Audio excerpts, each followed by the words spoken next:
On the evening of April 22nd, 1978, 12 people gathered around a dinner table in a modest apartment in Munich's Schwabing district, and one of them had been sent to commit murder. The apartment belonged to Thomas Heller, a mid-level editor at Radio Free Europe, who had decided to host a small celebration for Georgi Markov, the Bulgarian dissident writer whose weekly broadcasts had been systematically dismantling the credibility of Todor Zhivkov's regime, one program at a time. It was the kind of informal gathering that happened regularly in the tight-knit community of Eastern European émigrés who worked at RFE, people who had fled communist regimes and now spent their days trying to pierce the Iron Curtain with words and information. But what no one at that table knew, what wouldn't become clear until months later, after Markov's death in London, was that someone in that room had been waiting for exactly this opportunity, and they had brought poison.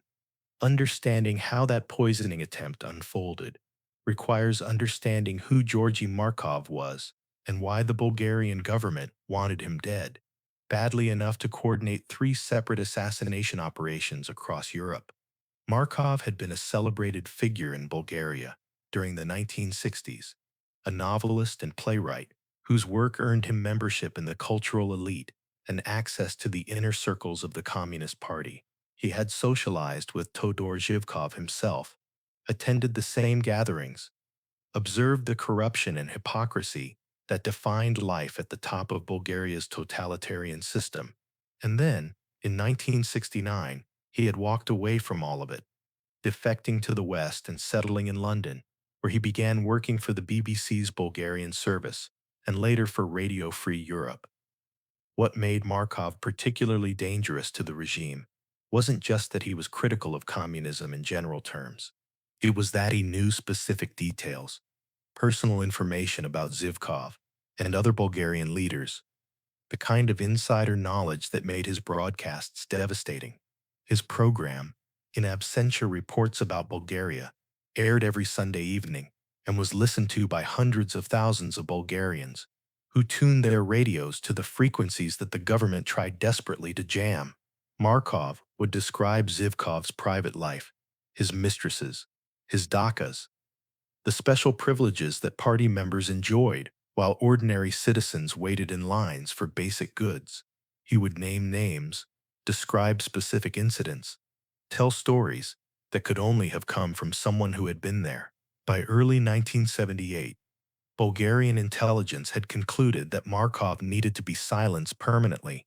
According to documents that would surface years later, Zhivkov himself had given the order, reportedly saying in a party meeting that he wanted Markov dealt with for good. The Bulgarian Secret Service, the Darzhavna Sigurnost, had reached out to the KGB for assistance, and the Soviets had agreed to provide technical support.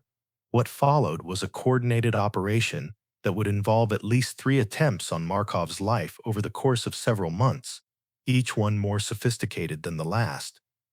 The first attempt was scheduled to take place during Markov's visit to Radio Free Europe's headquarters in Munich. Markov traveled there regularly to record programs, to meet with colleagues, to maintain the relationships that were essential to his work. He had close friends among the RFE staff, people he had known since the early days of his defection, and when Thomas Heller suggested organizing a dinner party in Markov's honor during his April visit, it seemed like a natural expression of the camaraderie that bound these exiles together. The guest list was assembled with the casual informality that characterized such gatherings. Heller invited colleagues from the Bulgarian desk and the editorial department, people who knew Markov personally or who admired his work. The apartment was small, which meant the dinner would be intimate, probably no more than 12 or 15 people crowding around a table that could comfortably seat 8. The menu was planned to reflect the food that Markov would have known from his life in Sofia, dishes that required hours of preparation, and ingredients that Heller's wife, Ingrid, had spent 2 days tracking down in Munich's specialty markets.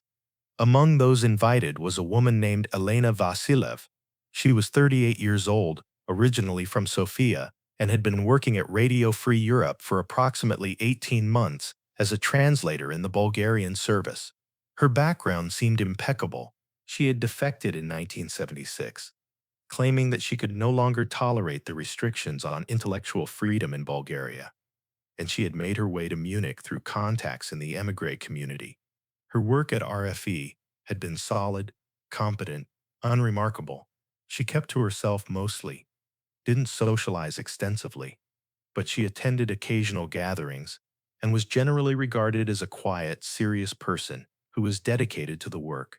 What her colleagues didn't know, what wouldn't be discovered until much later, was that Elena Vassilev's defection had been staged. She was an officer of the Darzhavna Sigurnost, operating under deep cover, sent to Munich specifically to infiltrate Radio Free Europe and gather intelligence on its operations and personnel. Her recruitment had taken place years earlier, while she was still a university student in Sofia, and she had been carefully groomed for this assignment. Trained in tradecraft and given a legend that could withstand casual scrutiny, her defection story had been constructed by Bulgarian intelligence, complete with manufactured documents and coached testimony that made her appear genuine to the RFE vetting process, which, while thorough, was not designed to catch someone who had been prepared this extensively. Elena had been in Munich for over a year before the order came to participate in the operation against Markov. The instruction arrived through a coded message transmitted via a dead drop system that she serviced once a month, a hollowed-out book on a specific shelf in the reading room of the Bavarian State Library. The message was brief and specific. Markov would be visiting Munich in late April. There would be a social gathering. She was to ensure that a prepared toxin was introduced into his food or drink.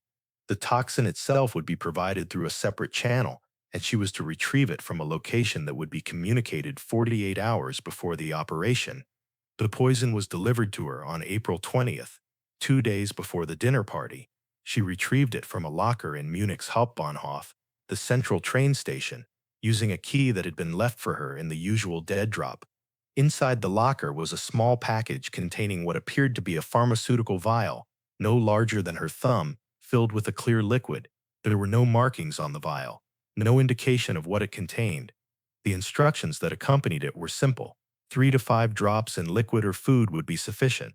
Symptoms would appear within several hours, but would likely be attributed to natural causes or food poisoning. There was no antidote. Elena had known that eventually her assignment in Munich might require her to do something more than gather information and file reports. Deep cover operatives were assets that intelligence services invested in for long-term purposes, and part of that investment included the understanding that they might be called upon to take direct action when necessary. But knowing this in the abstract, and actually holding a vial of poison in your apartment 2 days before you were expected to use it, were very different things. She spent those 2 days moving through her normal routine with a kind of mechanical detachment. She went to work at RFE, translated documents, attended meetings, spoke with colleagues about mundane matters. She went home in the evenings to her small apartment in the Giesing neighborhood and sat at her kitchen table, looking at the vial she had hidden in a drawer, trying to reconcile what she was about to do with the person she had believed herself to be. She had been trained to think of her work as serving a larger purpose, as protecting the interests of the Bulgarian state and the socialist system. She had been told that people like Markov were traitors, enemies who spread lies and propaganda that damaged her country. But she had also read Markov's work, had listened to his broadcasts, and found it difficult to dismiss him as simply a propagandist when so much of what he said was verifiably true. On the evening of April 22nd, Elena arrived at Thomas Heller's apartment at approximately 7:15, carrying a bottle of wine she had purchased that afternoon as a gesture of courtesy. The apartment was on the 3rd floor of a building on Schellingstrasse, a street lined with trees and Jugendstil facades, and as she climbed the stairs, she could hear voices and laughter coming from behind the door. She paused for a moment before knocking, her hand resting on the railing, and considered simply turning around and walking back down. She could leave Munich, disappear, abandon the operation and her cover and try to build some kind of life somewhere else. But she knew what happened to operatives who failed to complete their assignments or who defected from their services.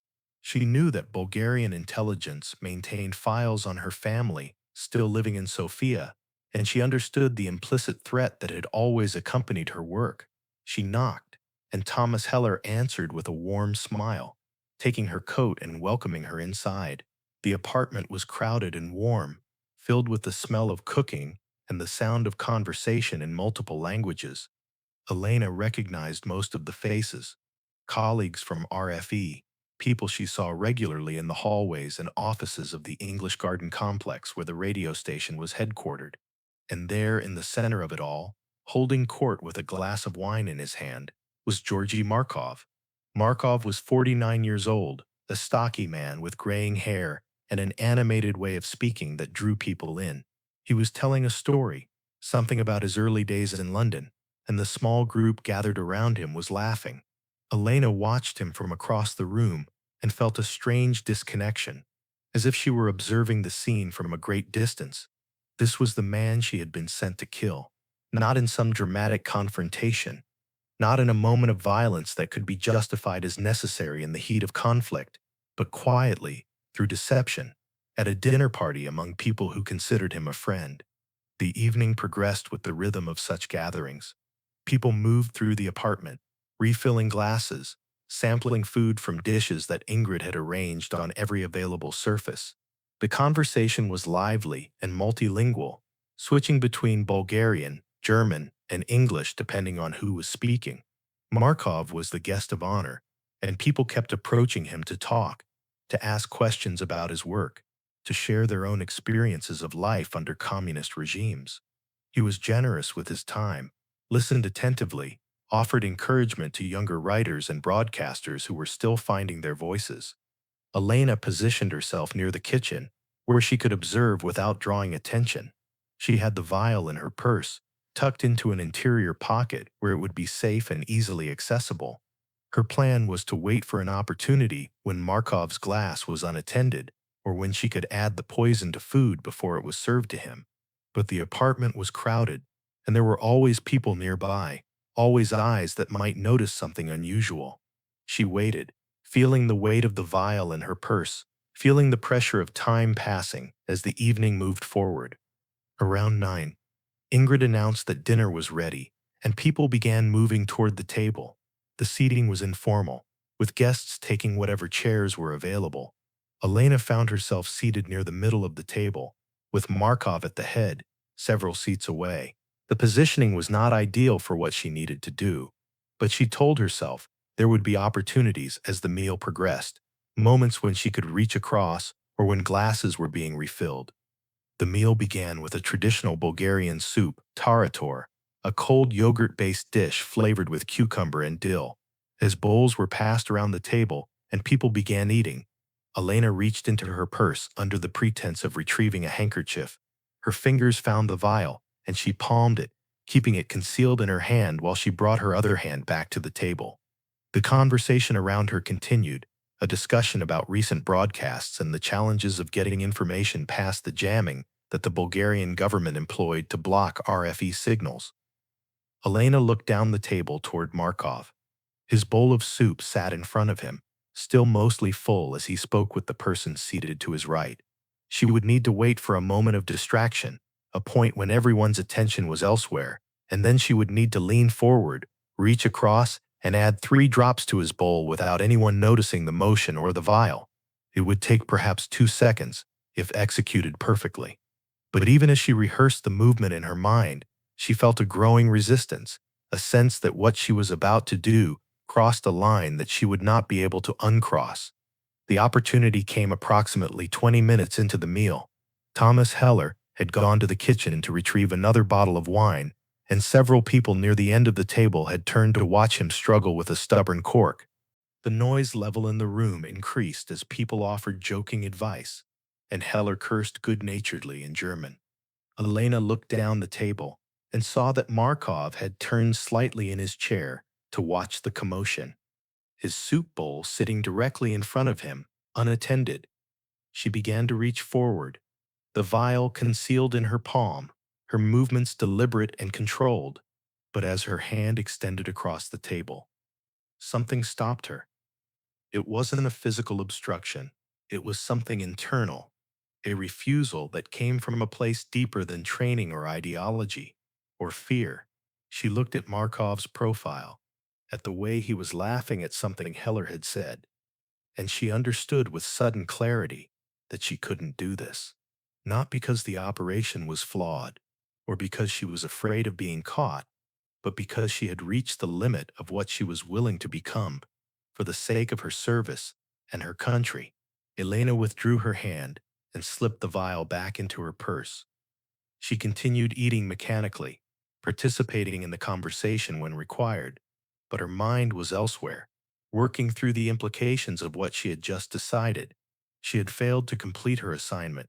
She had disobeyed a direct order from her intelligence service, and she had no idea what she was going to do next. The dinner continued for another 2 hours. People ate and drank and talked, oblivious to the small drama that had played out in Elena's internal world. Markov remained at the center of attention, telling stories and answering questions, alive and well and completely unaware that he had been targeted for assassination that very evening. When the party finally began to break up around midnight, people exchanged farewells and promises to meet again soon. Elena gathered her coat and purse and slipped out quietly, walking through the darkened streets of Schwabing toward the tram stop that would take her back to her apartment. She spent the next 3 days in a state of paralysis, going through the motions of her work at RFE, but unable to focus on anything beyond the immediate question of what to do. She knew that her failure would be noticed when she made her next dead drop communication and reported that the operation had not been completed. She knew that there would be consequences, both for her and potentially for her family, but she also knew that she could not stay in Munich and continue to operate as if nothing had changed. Something fundamental had shifted during those few seconds when her hand had been extended across the dinner table, and she could not go back to who she had been before. On April 26th, Elena made a decision that would have seemed unthinkable to her a week earlier. She walked into the offices of the West German Federal Intelligence Service, the BND, and identified herself as an officer of the Bulgarian Darzhavna Sigurnost, operating undercover at Radio Free Europe. She told them about her assignment, about the vial of poison she had been given, about the operation to assassinate Georgi Markov, and about the dead drop system she had been using to communicate with her handlers. She offered to provide everything she knew about Bulgarian intelligence operations in Munich, including the identities of other officers who might be operating undercover, in exchange for protection and the opportunity to genuinely defect to the West. The debriefing process took weeks. BND officers questioned her extensively, verifying details, cross-referencing her information with their own intelligence files, assessing whether she was genuine or whether this was some kind of elaborate deception. They retrieved the vial from her apartment and had it analyzed by specialists who confirmed that it contained a compound that would likely have been fatal if ingested in sufficient quantity. The analysis suggested that the poison was consistent with substances known to be used by Soviet and Eastern European intelligence services, lending credibility to her account. Thomas Heller and the other guests at the dinner party were interviewed by German security officials and informed that they had been present at an attempted assassination. Most of them were shocked, unable to reconcile the quiet translator they had known as Elena Vassilev with the idea of a trained intelligence officer carrying poison in her purse. Some questioned whether the entire story was true or whether Elena had fabricated the threat to make her defection more valuable to Western intelligence. But the physical evidence of the vial and the corroboration from signals intelligence that the BND had been collecting on Bulgarian operations in Germany suggested that the threat had been real. Georgi Markov was informed of the assassination attempt during a phone call on May 3rd. According to people who spoke with him afterward, his reaction was a mixture of anger and resignation. He had known that the Bulgarian government wanted him dead. He had received threats before, anonymous letters and phone calls warning him to stop his broadcasts or face consequences. But knowing that an actual operation had been mounted against him, that someone had been sitting at a dinner table with poison intended for his food, made the threat concrete in a way it hadn't been before. The BND and British intelligence agencies coordinated to increase security around Markov, but the measures were relatively limited. Markov was not a diplomat or a high-ranking government official who could be provided with round-the-clock protection. He was a broadcaster living in London, and the reality was that if a determined intelligence service wanted to kill him, there were only so many precautions that could prevent it. He was advised to vary his routines, to be aware of his surroundings, to report any suspicious contacts or unusual incidents. He continued his work, writing and broadcasting, because stopping would have been a victory for the people who wanted him silenced. 4 months after the Munich dinner party, in late summer of 1978, a second assassination attempt occurred while Markov was on vacation in Sardinia with his family. Details of this attempt remain unclear, but it apparently failed for reasons similar to the first, either through chance or through some operational error on the part of the assassins.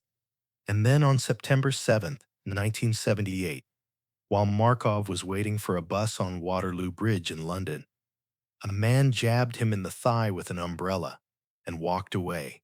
Markov felt a sharp sting, saw the man apologize and hurry off into a taxi, and by that evening was running a fever. 3 days later, he was dead. An autopsy revealed a tiny pellet embedded in his leg, a sophisticated weapon that had been loaded with ricin, one of the most lethal poisons known. The umbrella gun, as it would come to be known, had been developed by the KGB and provided to Bulgarian intelligence specifically for this operation. Elena's defection and her revelation about the Munich assassination attempt became part of the larger investigation into Markov's death, providing context and evidence that helped British authorities understand the systematic nature of the campaign against him. But by the time that investigation reached any conclusions, Elena had already been relocated under a new identity, resettled somewhere in North America, according to the terms of her defection agreement with Western intelligence services. The BND and CIA had debriefed her extensively, extracting every piece of useful information she possessed about Bulgarian and Soviet intelligence operations, and then she had effectively disappeared into the anonymity that deep-cover defectors were granted when they cooperated fully. The files on Elena Vassilev remained classified for decades. The BND was reluctant to publicize the case because it would reveal details about their own counterintelligence capabilities, and because it might compromise other ongoing operations against Eastern European intelligence services. When portions of the case were finally declassified in the 1990s, after the fall of the Soviet Union and the collapse of communist regimes across Eastern Europe, the story emerged in fragments through academic papers and journalism that drew on newly opened archives. What those archives revealed was a more complicated picture than the simple narrative of an assassin who developed a conscience. Intelligence officers who had worked with Elena during her debriefing described her as deeply conflicted, caught between competing loyalties and systems of belief.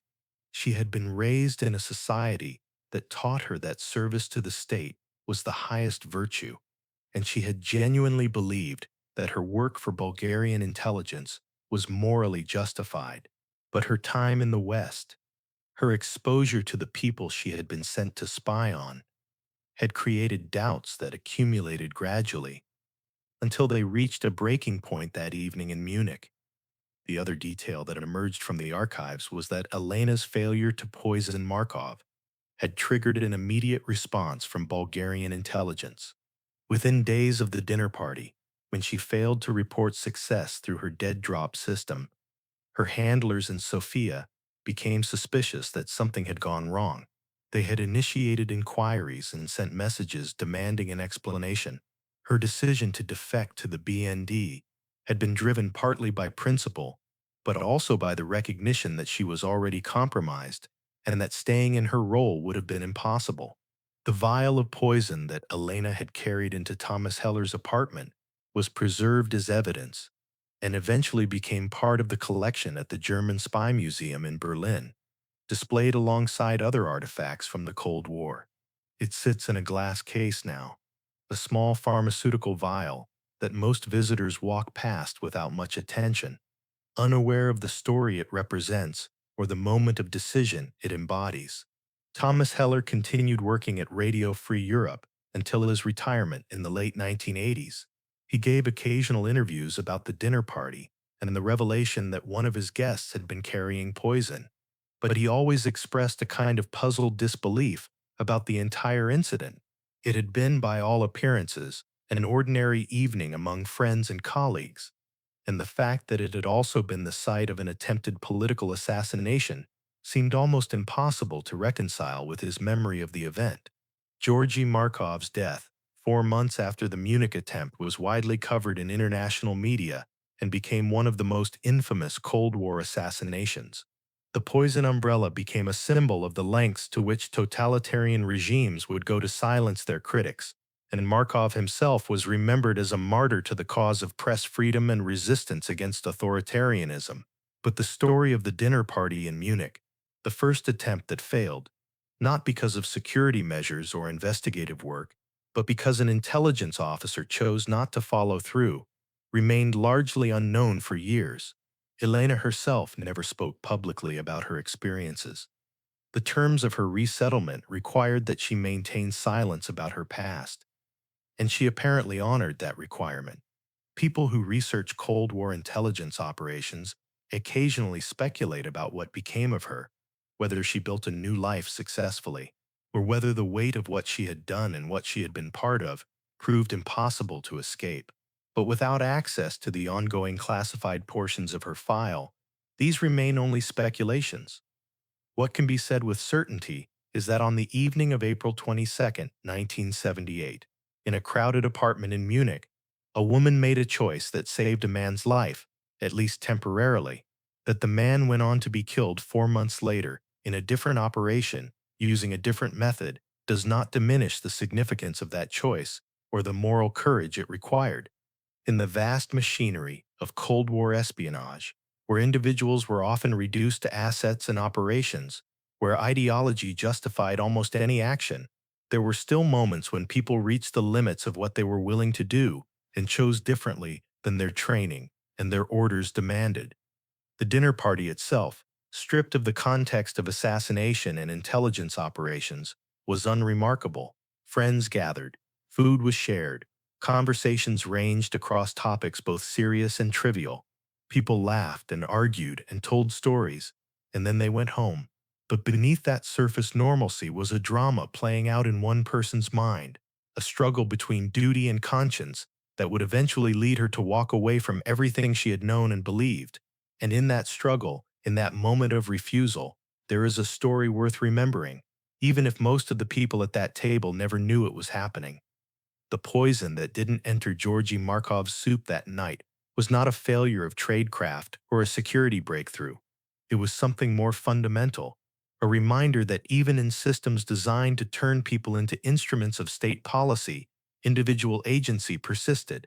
Elena Vassilev, or whatever name she lived under after her defection, made a choice that night that defined her more than any of the intelligence work she had done before or the information she provided afterward. In the end, the most significant thing about the Munich dinner party was not what happened, but what didn't happen and why.